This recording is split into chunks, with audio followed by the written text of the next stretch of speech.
How to archive reels on Instagram. That's what I will show you in this video. But before we begin, make sure to subscribe to the channel and ring the bell to get notified whenever a new video is uploaded. With that said, let's get started. So go ahead and open up Instagram, and once you do that, you want to navigate to the reel that you want to archive.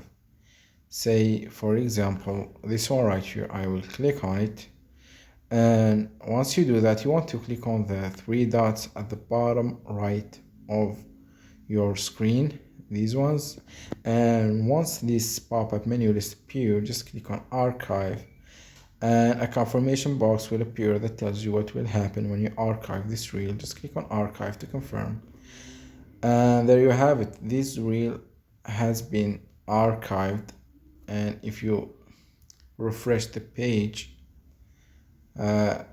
you will see that it's been archived and hidden from your profile. So that was it for this video. That's how you can archive reels on Instagram. If you have any questions, please leave them in the comment section down below. With that said, see you in the next video.